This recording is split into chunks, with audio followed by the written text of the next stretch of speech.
الحمدللہ والصلاة والسلام علی رسول اللہ وعلی آلہ وصحبہ وموالہ۔ محترم بھائیوں اور بزرگوں، السلام علیکم ورحمۃ اللہ وبرکاتہ۔ عرفہ کے دن کا روزہ، یہ وہ روزہ ہے جس کا اگر ہم اہتمام کرتے ہیں تو اللہ تعالی ہمارے پچھلے 1 سال اور اگلے 1 سال کے گناہوں کو معاف فرما دیتا ہے۔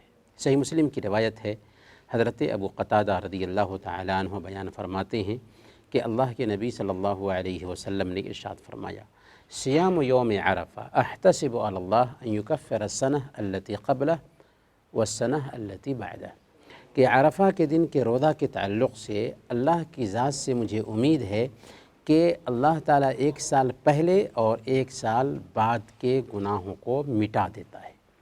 تو اس سے پتہ یہ چلا کہ عرفہ کے دن کا اگر ہم روزہ رکھتے ہیں تو ہمارے 1 سال پہلے اور 1 سال بعد کے جو چھوٹے چھوٹے گناہ ہیں، صغائر گناہ ہیں، وہ مٹ جاتے ہیں۔ اس لیے ہمیں عرفہ کے روزہ کا خاص اہتمام کرنا چاہیے۔ عرفہ کا دن گلف ممالک میں، کویت میں بھی سنیچر کو آ رہا ہے، تو ہم سنیچر کے دن یعنی ہفتہ کے دن عرفہ کا روزہ رکھیں گے۔ البتہ جو لوگ ہندوستان پاکستان میں ہیں وہ اپنی رویت کے حساب سے ذی الحجہ کی 9 تاریخ کو عرفہ کا روزہ رکھیں گے، یہی صحیح اور راجح قول ہے۔ ہاں، اگر ان 10 دنوں میں زیادہ سے زیادہ روزہ رکھنا چاہیں تو اچھی بات ہے۔